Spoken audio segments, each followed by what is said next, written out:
but against principalities and powers. The Gen Zs are not fighting against flesh and blood. Theirs is a fight against principalities and powers, rulers of darkness and wickedness in high places. Gen Zs don't want to kill anybody, even though we are killing them. We have snipers in this building to kill our young people. They are not fighting flesh and blood, Mr. Speaker. It is about wickedness in high places, Parliament, State House, City Hall, governors' premises, across the nation. It is wickedness in high places that the Gen Zs are fighting against. It was not even the finance bill, Mr. Speaker, that was the problem. The finance bill was a catalyst. All this started when we decided to force on Kenyans a housing law. In fact, it's a good thing that those young people came to Parliament, because we are the ones who passed a housing law and told the young people they can go to hell if they want. We are the ones who passed a health law, which nobody understands today. Mr. Speaker, those people who work for the National Health Insurance Fund, they have no certainty. They don't know whether they have a job. Leave alone a job, they don't even know whether they have a health cover.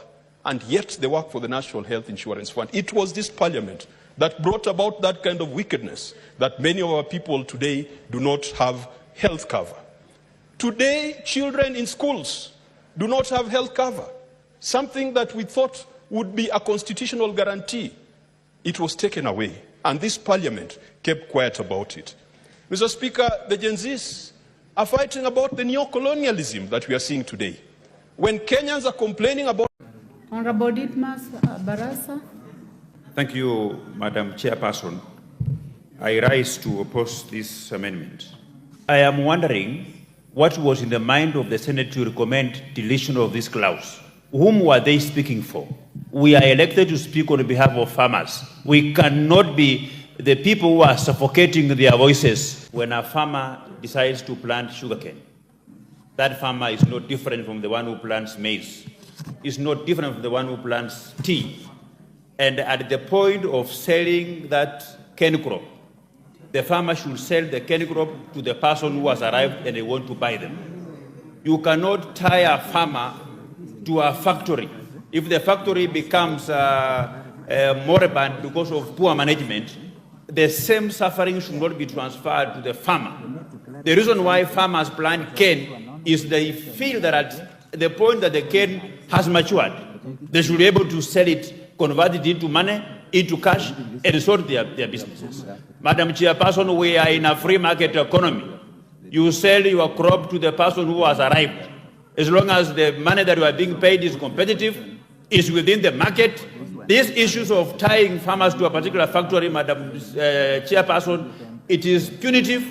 It is not in the modern times. Farmers should be allowed to sell their cane crops to whoever has arrived with money to buy them. The issues of saying that a factory may have given a particular farmer some incentives, that is like a debt. They can have their own arrangements on how they're going to pay each other. But at times I wonder, we are overprotecting these millers. The people that we should protect are farmers. The millers should protect themselves by offering competitive prices, paying on time, and using proper weigh scales, Madam Speaker. A farmer who decides to plant maize should sell the cane anywhere, even if it's in Uganda, as long as they are paid money to sort out their bills. The sentimental values that we attach to these factories is making our farmers more poorer. Our efforts and focus should be on how we are going to protect the farmers, to be paid on time, to be paid good prices. Anything else, Madam Chair, is neither here nor there. Those factories that are not going to be competitive, they can close down. Madam Chair, while I'm supporting this clause that allows the principal secretary to make appointments, we should not just be making appointments to these particular boards. You should look at what are the enabling sectors. So those enabling sectors, the sectors that will add value, are the ones that should second the people to this particular board so that they can improve the sector. We are where we are as an industry because of just seconding people to sit on the board. People are not adding any value.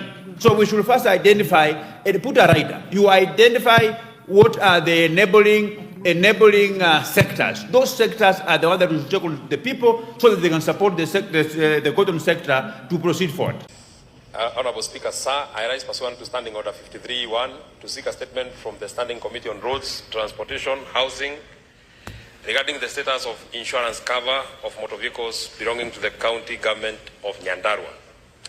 In the statement, the committee should, number one, specify the total number of vehicles belonging to the county government of Nyandarua, indicating how many of the vehicles are insured under the third-party motor vehicle insurance cover, as well as those under the comprehensive motor vehicle insurance cover.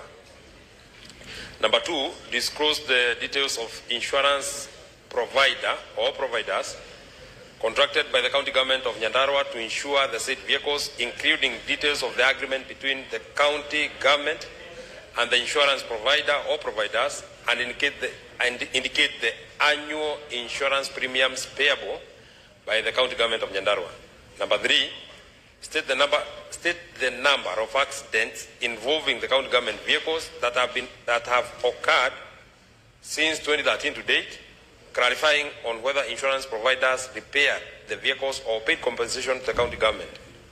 And number four, explain the circumstances that have led to the abandonment at police stations across Nyandarua County of several county government vehicles involved in accidents, stating whether these vehicles were insured at the time of the accidents. I thank you very much, Honorable Speaker. Mr. Speaker, my other worry is towards the infrastructure and rural electrification. Mr. Speaker, my constituency, only 40%, 45% of it has electricity.